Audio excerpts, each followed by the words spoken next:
cerita kali ini, Mimin sarankan untuk tonton cerita sebelumnya agar lebih memahami jalan ceritanya. Selamat mendengarkan. Ini mendorong dengusan dari Penatuacai. Jangan terlalu percaya diri, bocah.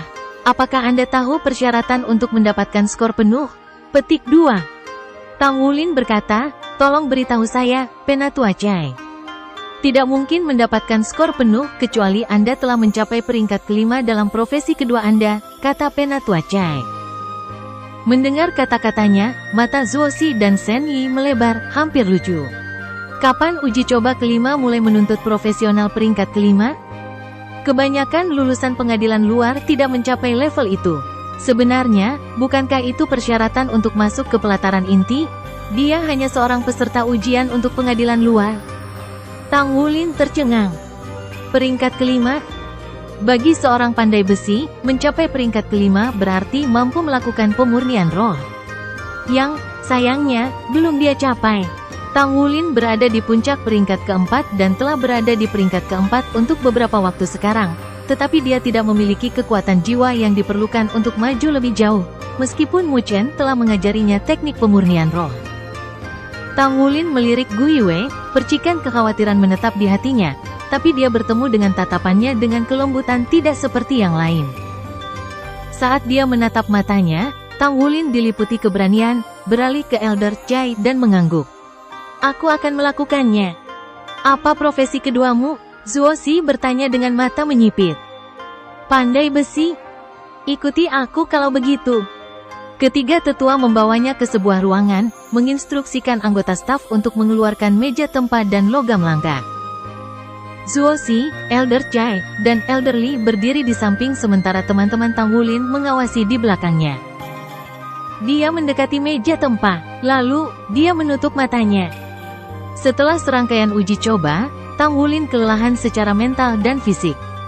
Tidak hanya dia harus memikirkan dirinya sendiri, dia juga harus mengawasi rekan satu timnya, memeras otaknya untuk memasukkan mereka semua ke dalam pintu Akademi Shrek. Semua tanggung jawab ini sangat membebani dirinya, dan dia bahkan belum berusia 14 tahun. Bahkan jika dia lebih dewasa dari teman-temannya, dia tetaplah laki-laki. Untuk berhasil dalam pemurnian roh, tubuh dan pikiran Tang Wulin harus hidup berdampingan dalam harmoni dan fokusnya harus mutlak.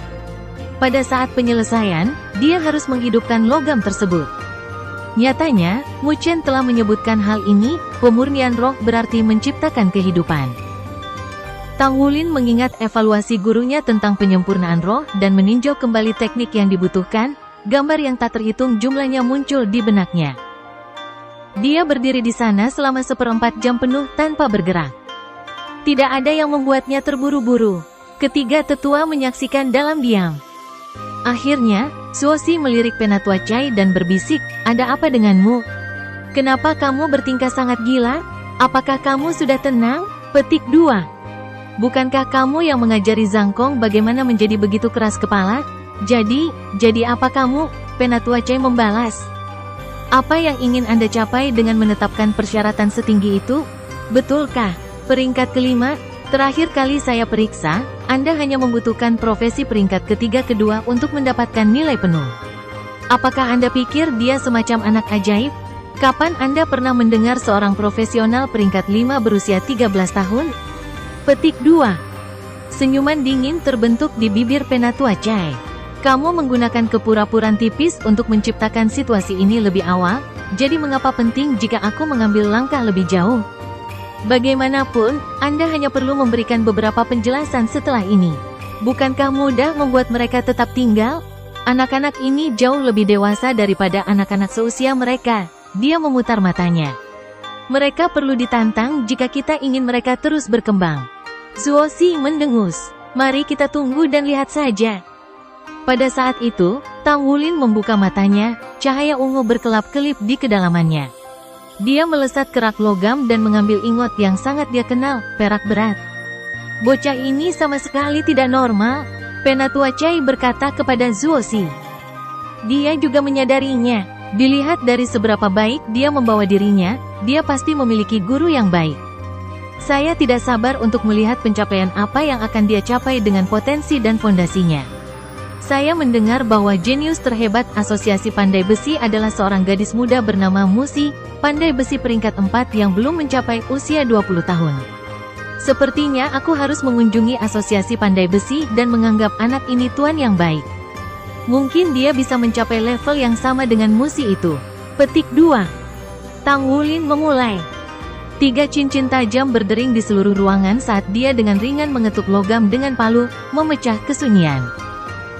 Kekuatan berkumpul di kaki Tang Wulin dan berlari ke atas tulang punggungnya, melonjak ke lengannya lalu ke pergelangan tangannya. Tang Wulin memutar tubuhnya, udara bersiul lewat saat dia secara bersamaan mengayunkan kedua palu dalam serangan eksplosif. 2 ledakan menggelegar, suaranya cukup keras sehingga seluruh ruangan dan kaca jendela bergetar. Tuhanku, apakah dia sedang menempa atau mencoba menghancurkan meja itu? Mata Zuozi berkedip karena terkejut saat dia merasakan tubuhnya beresonansi dengan serangan Tang Wulin. Dia kemudian mengerutkan kening, dengan cepat melepaskan aura aneh untuk menghilangkan sensasi itu. Tang Wulin berbalik, menggunakan momentum kekuatan rebound palu untuk menyerang perak berat dengan keganasan yang lebih besar dari sebelumnya.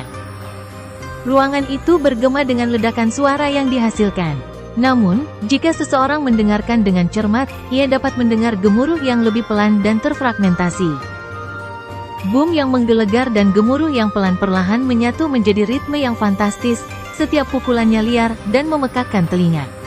Tetap saja, itu membuat darah semua orang berlomba dan jari mereka bergerak-gerak. Tang Wulin terus menghujani palu ke logam, setiap ayunan didukung oleh kekuatan penuhnya.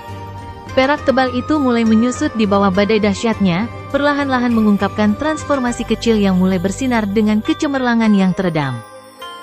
Zuozi mengerutkan alisnya, menoleh ke Penatua Chai saat dia bertanya, apakah kamu pernah melihat penempaan seperti ini? Saya tidak ingat pandai besi melakukannya dengan cara ini. Petik 2. Penatua Chai juga bingung.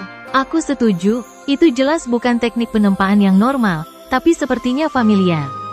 Saya pikir saya mengenalinya. Meskipun terlihat liar, ia memiliki ritme yang halus. Apakah kamu mendengarnya? Palu anak nakal ini tidak buruk. Mereka memiliki efek palu bertumpuk yang langka, dan dia benar-benar dapat mengontrolnya sepenuhnya. Setidaknya dia pasti seorang pandai besi peringkat ketiga. Asosiasi Pandai Besi telah berhasil menyembunyikan pandai besi peringkat 3 berusia 13 tahun seperti dia. Petik 2. Palu Tang Wulin terbang lebih cepat dan lebih cepat bahkan saat keduanya berbicara, berputar seperti tornado saat dia memalu perak berat tanpa akhir. Logam itu menyusut dengan cepat di bawah serangannya, garis pena menjadi lebih jelas sementara suara yang menggelegar berubah menjadi cincin tajam, tanda yang jelas dari logam yang berubah pada tingkat fundamental. Lengan Tang Wulin akhirnya berhenti. Matanya bersinar ungu, 2 cincin jiwa ungu muncul dari bawahnya. Dia ribuan memurnikannya dengan roh. Itu kelas 1000 halus. Tetua Li akhirnya memecah kesunyiannya, matanya dipenuhi dengan keterkejutan. Baik Zuozi maupun Elder Chai bukanlah pandai besi, tetapi sebagai ahli yang kuat, mereka memiliki pemahaman dasar tentang pandai besi dan sama-sama tercengang. Seorang pandai besi peringkat 4 harus memurnikan 1000 logam kelas 2, tapi perak yang berat ini memiliki roh dan ribuan halus kelas 1. Ini berarti Tang Wulin berada di puncak peringkat keempat. Ini jauh lebih mengejutkan daripada kecakapan bertarungnya atau keterampilan kepemimpinannya. Tidak ada kata yang lebih baik untuk menggambarkannya selain monster. Faktanya, dia adalah monster yang melampaui semua monster lainnya. Cahaya ungu melesat dari mata Tang Wulin saat dia melangkah ke satu sisi logam. Dia mengetuknya dengan ringan, suara denting yang tajam terdengar di udara. Seolah-olah beresonansi, perak berat itu bernyanyi sebagai tanggapan. Adegan yang jauh berbeda kemudian dimainkan. Tang Wulin mulai berputar-putar di sekitar logam, mengetuknya dengan ringan. Setiap ketukan membawa percikan cahaya putih, karena dia telah menanamkan kekuatan jiwa ke palu miliknya. Sementara itu, Blue Silver Grass membungkus logam panas yang membakar. Untaian itu mengerut, terbakar di bawah panas logam. Tetap saja, ekspresi Tang Wulin tidak sekalipun goyah. Dia terus melingkari logam sambil mengetuknya dengan lembut. Kalian berdua telah mengacaukan banyak hal, Elder Li menghela nafas saat dia melirik Zuozi. Zuozi melihat ke atas. Maksud kamu apa? Penatuali menggelengkan kepalanya dan menjelaskan dengan sungguh-sungguh, saya berani mengatakan bahwa anak ini adalah pandai besi jenius terbesar dalam sejarah dunia. Pada usia 13 tahun, dia sudah berada di puncak peringkat keempat. Ini benar-benar tidak pernah terdengar. Tapi, anak ini sebenarnya sedang mencoba untuk memperbaiki semangat. Pemurnian roh jauh berbeda dari pemurnian 1000 karena seseorang harus memasukkan kehidupan ke dalam logam menggunakan jiwa bela diri sebagai jembatan. Ketika logam memiliki semangat, itu tidak lebih dari 1000 kelas 1 yang dimurnikan.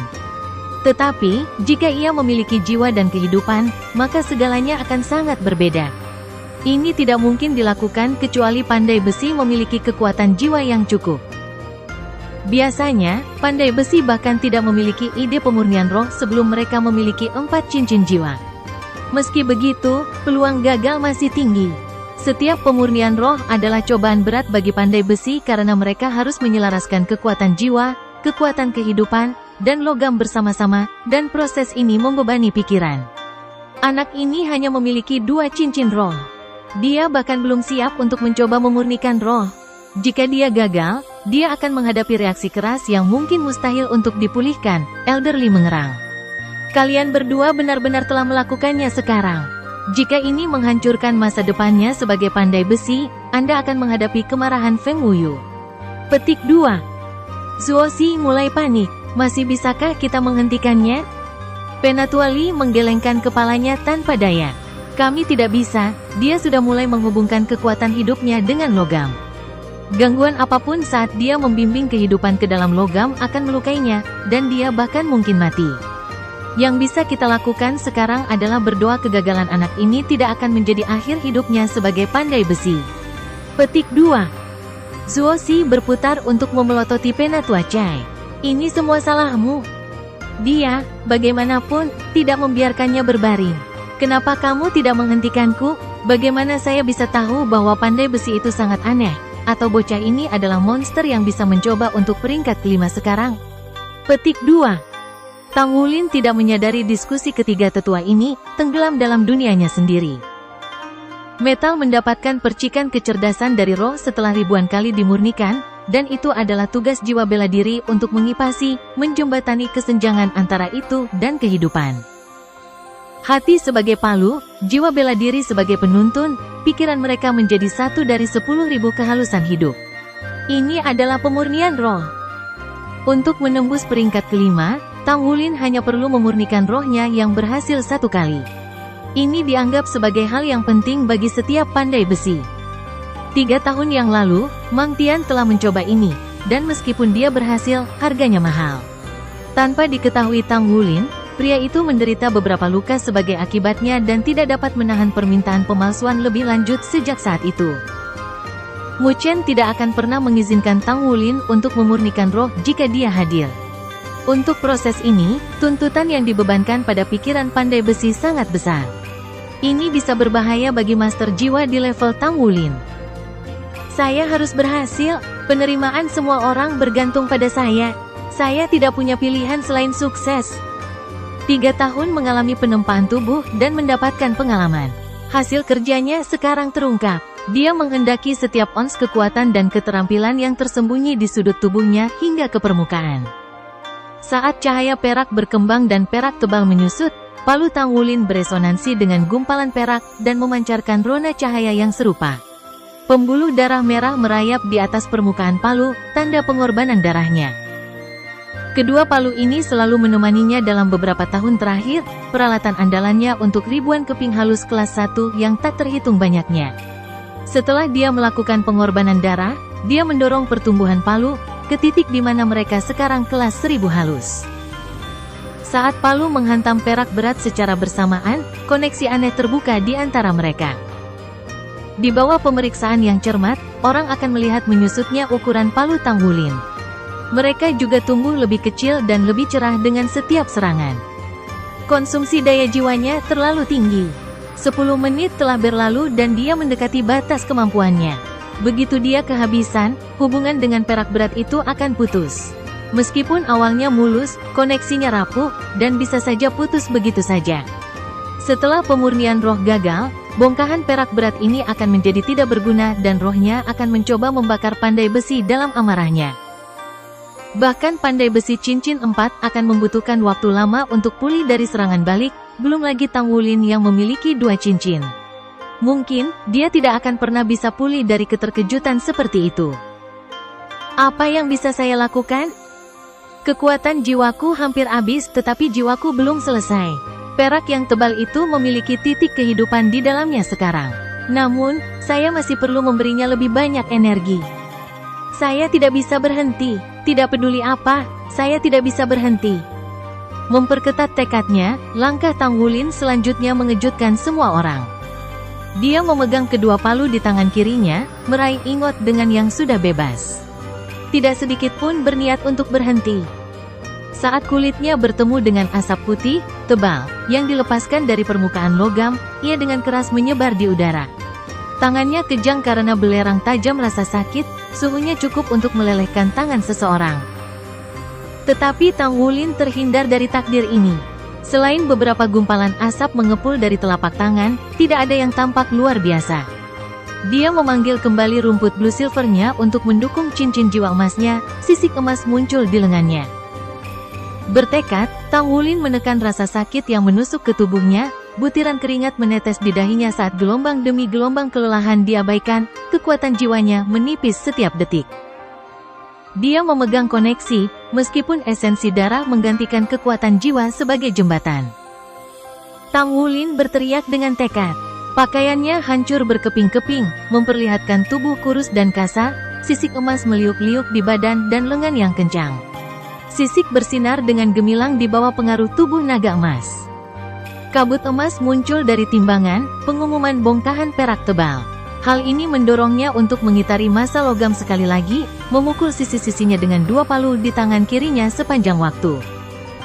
Saat Tang Wulin beralih ke jembatan esensi darah, dia merasakan kehidupan perak berat itu berkurang dan jantungnya hampir melompat keluar dari tenggorokannya. Dengan esensi darah yang mengalir ke dalamnya, perak tebal itu mendapatkan kilau keemasan samar, kilatan merah padam dengan pancaran peraknya juga.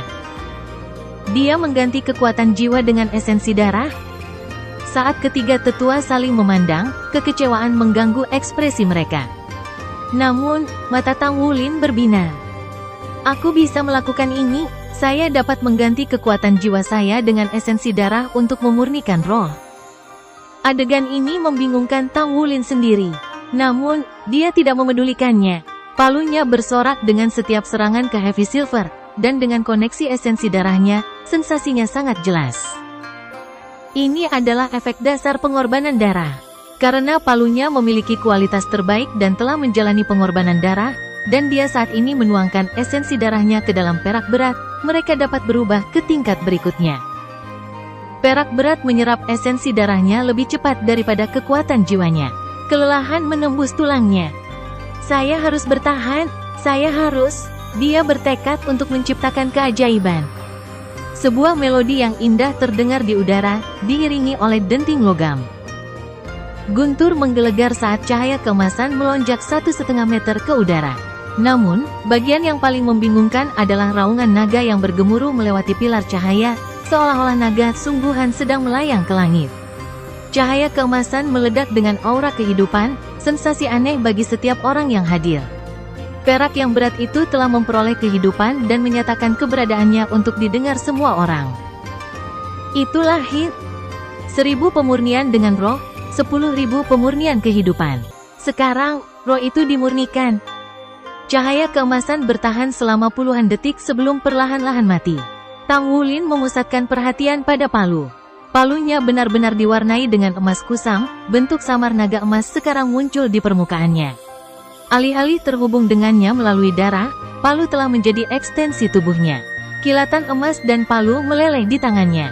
Memang, mereka bergabung ke tangannya dan bukan ke perangkat penyimpanannya. Memurnikan roh berarti menghubungkan hidup seseorang dengan logam. Logam yang dimurnikan oleh roh bisa larut ke dalam tubuh pengguna. Inilah yang membuat produk sangat berharga. Begitu palu menyatu ke dalam tubuhnya, Tang Wulin kehilangan semua kekuatan dan jatuh ke belakang, lurus seperti batang baja. Xie berhasil menangkapnya. Kulit Tang Wulin seputih salju, napasnya lemah. Setelah menghabiskan kekuatan jiwa dan esensi darahnya, dia pingsan. Penatua Chai dan Zuoxi berbagi pandangan, mulut terbuka. Dia berhasil? Zuoxi ternganga. Dia berhasil. Dia benar-benar berhasil dalam pemurnian roh. Dia pandai besi peringkat 5 berusia 13 tahun, pandai besi ahli. Apakah dia masih bisa disebut monster belaka? Bahkan Akademi Shrek akan berebut untuk merekrutnya. Dia pasti adalah Divine Blacksmith masa depan. Di seluruh benua Douluo, hanya ada satu Divine Craftsman. Karena itu, armor perang terkuat di Akademi Shrek hanya terdiri dari 3 kata. Hanya pengrajin ilahi yang bisa menciptakan baju besi pertempuran 4 kata. Jika Akademi Shrek dapat mengangkatnya menjadi Divine Blacksmith, maka semua Master Armor perang 3 kata kami akan bisa mendapatkan peningkatan. Pikiran itu menyalurkan segala macam kegembiraan melalui pembuluh darah Zuoxi, dan dia menelan ludah. Dia bergegas menuju Xie dan membawa Tang Wulin ke pelukannya. Kehabisan energi, Tang Wulin tertidur lelap, mata tertutup rapat. Xie mengalihkan pandangannya ke Zuoxi. "Kakek, apakah kita sudah selesai dengan ujiannya sekarang?" Zuoxi mengangguk, matanya bersinar terang seperti bintang dan di saat berikutnya, dia membungkus Xie dengan lampu merah, mengantarnya ke samping. Aura merah di sekitar Zuoxi tampak hampir jasmani, memiliki kilau seperti batu giok merah. Aura menjulang di atas semua orang yang hadir, membebani mereka. Kemudian, itu mengangkat Tang Wulin ke udara. Mata Zuoxi bersinar merah saat cahaya merah di sekelilingnya mengeluarkan raungan naga. Kemerahan memadat, raungan menjadi lebih jelas, perubahan berlanjut di atas Tang Wulin. Garis-garis emas menutupi tubuhnya seperti pembuluh darah sementara, seolah-olah kelahiran mereka dipicu oleh cahaya merah. Namun, dibandingkan sebelumnya, garis-garis ini jauh lebih redup. Meski begitu, mereka tampak menyedot cahaya merah, memasukkannya ke dalam tubuhnya. Wow, meskipun terkejut, Zuoxi tidak menghentikan transmisi aura merah itu. Itu terus mengalir ke tubuh Tang Wulin, tumbuh lebih cerah dan lebih cerah. Jika bukan karena garis-garis emas yang meliuk-liuk di tubuhnya, bentuk Tang Wulin tidak akan terlihat, diselimuti oleh aura merah tua yang tebal.